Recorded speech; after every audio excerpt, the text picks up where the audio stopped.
एक समय था जब नीतीश कुमार को लेकर ये कहा जाता था कि ये तो सुशासन बाबू हैं और अपराध और राजनीति के गठजोड़ से ये खुद को अलग करते हैं। लेकिन आज वही नीतीश की पार्टी जनता दल यूनाइटेड जो इस बात को लेकर चर्चा में है कि उनका एक विधायक जेल की सलाखों के पीछे है। लगातार बेल की अपील दर्ज की जा रही है, लेकिन कोर्ट उनकी अपील को खारिज कर रहा है, उनको बड़े झटके दे रहा है। ऐसे में नीतीश की पार्टी इस मामले पर चुप्पी क्यों साधे हुए है? दुलारचंद यादव वाला जो मामला था वो आप सब भूले नहीं होंगे।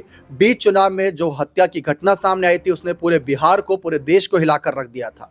सवाल उठ रहे थे कि आखिर प्रशासन कर क्या रहा है।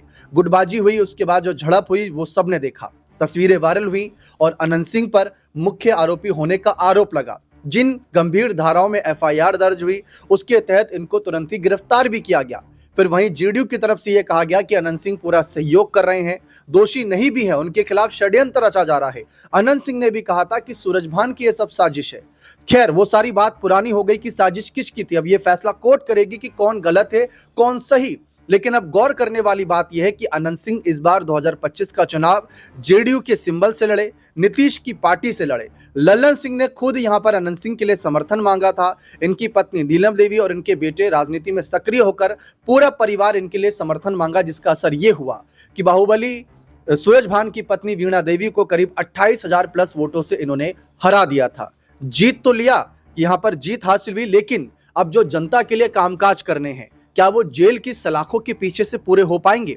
हाल ही में आपने सुना होगा लोकसभा सत्र के दौरान कुछ फैसले लाने की बात कही जा रही थी कि अगर कोई नेता, कोई मंत्री, कोई मुख्यमंत्री इतने दिन तक जेल में रहता है तो उसका तुरंत इस्तीफा करा दो, क्योंकि जनता इतने दिन तक कैसे यहां पर सरवाइव करेगी। जनता को अपने फैसले भी तो भाई अपने विधायक को सुनाने हैं, कामकाज कैसे होगा। तो इस बारे में खूब चर्चा, खूब बहस हो रही थी और मजे की बात यह है कि एनडीए दल इस पर ज्यादा जोर दे रहा था। अब वही बात यहां पर क्या लागू नहीं होती? क्या नीतीश की पार्टी इसी तरीके से चुप रहेगी? अनंत सिंह दोषी है या नहीं, इस बात का फैसला हम नहीं कर रहे, कोर्ट करेगा। लेकिन उनकी बेल अर्जी लगातार खारिज हो रही है। देखा जाए तो नतीजे 1 महीने पहले आ चुके हैं विधानसभा के। अभी तक अनंत सिंह ने विधायक के रूप में शपथ भी नहीं ली है। तो ये गौर करने वाली बात है कि एक नियम कहता है कि अगर 6 महीने तक शपथ नहीं ले पाए राज्यपाल, अगर या फिर कोई जाता है इनकी शपथ दिलाता है, तो बात की बात है जेल की सलाखों के पीछे, वरना इनकी विधायकी रद्द करने की नौबत आ जाएगी। लेकिन गौर करने वाली बात है कि इस मामले पर सुशासन बाबू क्यों चुप हैं। इसी मुद्दे पर चर्चा करेंगे खास सहयोगी अमन सर से। सर, अभी हाल ही में कोर्ट का फैसला आया, इनकी बेल अर्जी फिर से खारिज कर दी गई। नीतीश की पार्टी इस पर क्यों चुप है? भले उन्होंने कहा था कि साजिश हुई है, ठीक है, जो भी है, लेकिन अब जनता को तो उनका विधायक चाहिए, जनता को तो नेता चाहिए कि कुर्सी पर बैठा हो, हमारी कोई मुसीबत है, हमारी कोई दिक्कत है तो हम उन्हें बताएं और काम हो। तो उसको कैसे जनता झेलेगी? देखिए, बिल्कुल दीपक, और जनता इसीलिए अपना जनप्रतिनिधि चुनती है ताकि उनके एरिया के, उनके इलाके के, क्षेत्र के जो काम हैं वो पूरी तरह से आगे बढ़ सके, पूरे होते हुए नजर आए। लेकिन यहाँ पर जो विधायक उन्होंने चुना है, अगर वो जेल के अंदर बैठा हुआ है तो बिल्कुल कामकाज नहीं होगा। कुछ ऐसा समझिए जैसे जब अरविंद केजरीवाल जेल के अंदर बंद थे तो बीजेपी के तमाम नेताओं ने ये बात कही थी कि भाई अगर मुख्यमंत्री जेल के अंदर बंद है तो आखिर दिल्ली के कामकाज कैसे होंगे। अब यहाँ पर अगर उसको उलट करके देखा जाए और जिस तरह से मोकामा से चुनाव जीते भले ही हैं और जीत दर्ज करने के बाद, लेकिन जिस तरह से सलाखों के पीछे लगातार वो नजर आ रहे हैं, उनकी लगातार बेल अर्जी खारिज हो रही है। और ये भी देखा जा रहा है कि इस मामले में, जिस मामले में वो जेल के अंदर बंद है, बड़ा संगीन मामला है, क्योंकि दुलारचंद हत्याकांड का पूरा मामला ये है और इसमें मुख्य आरोपी के तौर पर उनको देखा जा रहा है। तो क्या जेल से बाहर वो आ पाएंगे? अगर जेल से बाहर नहीं आ पा रहे हैं तो यहाँ क्या कोई विकल्प नहीं हो सकता? क्या यहाँ पर कोई और चेहरा नहीं हो सकता? तो ये तमाम सारे मसले हैं वो अब जेडीयू के सामने भी हैं। और बिल्कुल आपने सही कहा कि नीतीश कुमार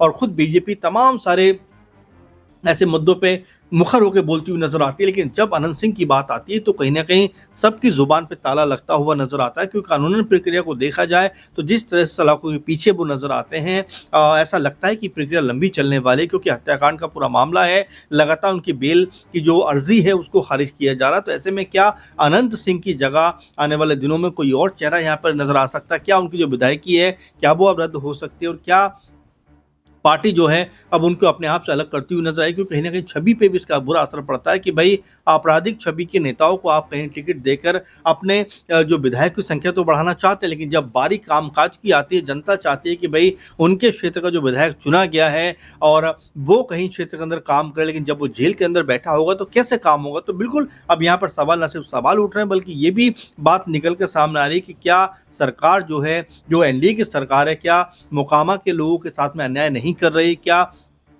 इस मसले के ऊपर कोई बड़ा फैसला उनको नहीं करना चाहिए? क्योंकि यहाँ पर बात जेडीयू और बीजेपी की नहीं है, बल्कि जनता की इमोशन की भी बात है कि भाई अगर वो किसी काम को करवाना चाहते हैं तो कितने महीने उनको वेट करना पड़ेगा, कितने महीने उनको इंतजार करना पड़ेगा। और जिस तरह का मामला उनके ऊपर लगा हुआ है, हत्याकांड का पूरा मामला है, तो जाहिर बात है मामला संगीन है और लंबे प्रोसेस पे जाने वाला है। तो ऐसे में बिल्कुल जेडीयू को भी कोई बड़ा बयान जारी करना चाहिए, क्योंकि अनंत सिंह को लेकर कहीं ना कहीं जेडीयू भी सवालों के घेरे में है। जी, जब अनंत सिंह इस सीट से चुनाव लड़े थे और उन पर दुलार चंद यादव हत्याकांड का आरोप लगा था, जेल गए थे, उस समय वह विधायक नहीं थे। उस समय वह प्रचार कर रहे थे, चुनावी माहौल में काफी व्यस्त थे।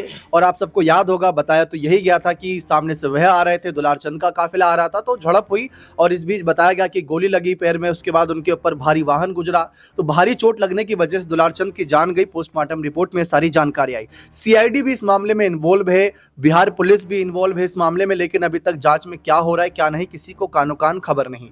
और दूसरी तरफ दुलार चंद के पोते ने साफ कहा था कि उन्होंने अनंत सिंह को गोली चलाते देखा था और जब मेरे दादाजी ने कहा तो मैं वहां से भाग गया। अब आप सोचिए, उनका पोता ही यही आरोप लगा रहा था, तो कितने गंभीर आरोप हैं। इसके बाद लल्लन सिंह और बाकी एनडीए के नेता आते हैं और वो कहते हैं इसमें साजिश की बू आ रही है। सोचिए, जो सत्ताधारी पार्टी है, जो केंद्र में है, राज्य में है, उनके खिलाफ साजिश रची जा रही है।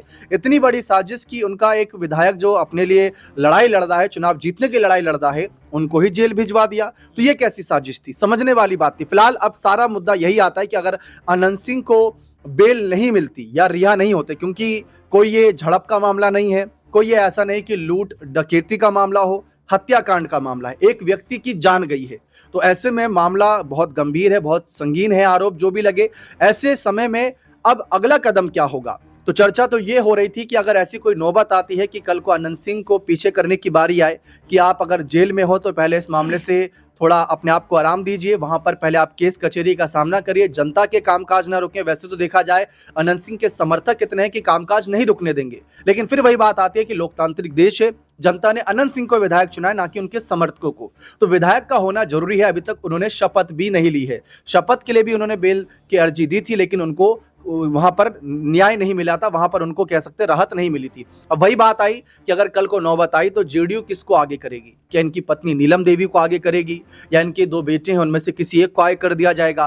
तो अनंत सिंह से भी जब इस बारे में पहले सवाल किया जाता था कि आपका राजनीतिक उत्तराधिकारी कौन है, क्योंकि मोकामा सीट एक ऐसी बन गई जो पारिवारिक सीट नजर आ रही है। पहले अनंत सिंह लड़ते थे तो वो जीते, फिर उनकी पत्नी लड़ी, चाहे आरजेडी के सिंबल पर लड़ी, फिर वो जीत गई, तो पारिवारिक सीट नजर आ रही है। तो उत्तराधिकारी का सवाल आया तो अनंत सिंह ने कहा था कि अभी कैसे बता दूं, जो आगे आना चाहेगा आ जाएगा। लेकिन अपनी पत्नी नीलम देवी के जब विधायक बनने के बाद उनके कामकाज के बारे में पूछा तो उन्होंने कहा कि वो ज्यादातर समय दिल्ली में रहती थी, बिहार में कम, मोकामा में कम रहती थी, उनको समर्थकों के बीच रहना चाहिए था। तो इसी बात के बीच चर्चा शुरू हो गई कि क्या अब अनंत सिंह के बेटे राजनीति में आएंगे? तो सर क्या लगता है कि अगर बारी आएगी किसी एक ऐसे चेहरे को आगे करने की जो अनंत सिंह का रिप्लेसमेंट हो, मान लीजिए इस मामले में इनको राहत मिल जाएगी, कल को छूट जाएंगे, लेकिन मोकामा सीट को अगर एक गढ़ की तरह जेडीयू देखेगी तो एक विकल्प पर भी जाएगी, तो कौन वो विकल्प हो सकता है? देखिए, बिल्कुल जिस तरह उनकी पत्नी का जिक्र आपने किया, जाहिर बात है उनकी पत्नी का नाम बिल्कुल इसमें आगे निकल कर सामने आएगा। लेकिन सबसे बड़ी बात कि क्या उनके बेटे राजनीति में आना चाहेंगे, और आखिर क्यों नहीं आना चाहेंगे, ये भी सवाल बन जाता है। क्योंकि इतनी बड़ी विरासत अगर आप देखें राजनीति की अनंत सिंह के साथ जुड़ी हुई है,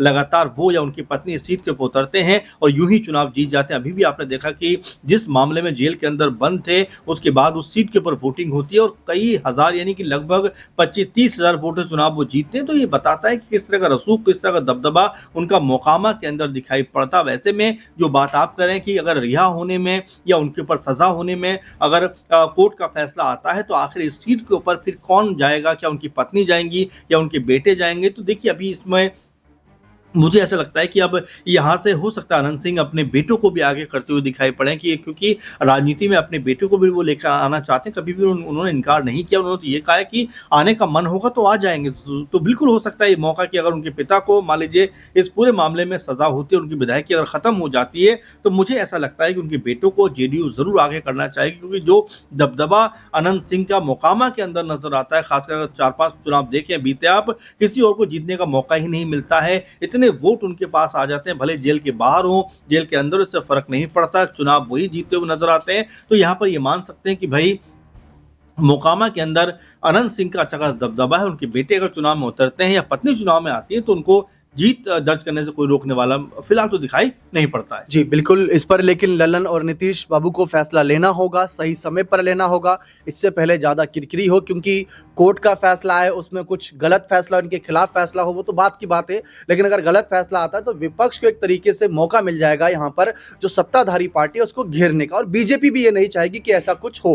तो इसी बात को लेकर यहाँ पर पहले से ही चीज़ें सुनिश्चित करनी होंगी कि किस पर क्या फैसला लेना है। अब अनंत सिंह पर फैसला लेना, हाल ही में उनके बंगले को लेकर फैसला लिया गया था, पहले बहुत बड़ा बंगला उनके नाम पर था लेकिन अब छोटा बंगला कर दिया गया, और ये बताया जा रहा है कि वहां पर तो एक गाड़ी खड़ी करने की जगह, पहले तो जहां पर जो बंगला उनके नाम पर था वहां पर तो घोड़े खड़े होते थे, कई गाड़ियां खड़ी होती थीं, और जो भोज कार्यक्रम भी हुआ था इनकी जीत के बाद उसी बंगले के कह सकते हैं मैदान में हो गया था, तो इतनी बड़ी जगह थी, तो यही नीतीश सरकार का फैसला था। तो कहीं थोड़ा बहुत अब कह सकते हैं कि नीतीश अनंत सिंह को पीछे तो नहीं कर रहे, ये तो नहीं दिखा रहे कि हाँ बाहुबली है, ठीक है, लेकिन एक विधायक भी हैं, विधायक के रूप में रहे तो ज़्यादा बेहतर है। अगर यही संदेश है तो जरूर इनके इस कोर्ट कचहरी वाले मामले पर भी जरूर अगला आदेश आ सकता है। बने रहे चैनल के साथ, बहुत बहुत शुक्रिया।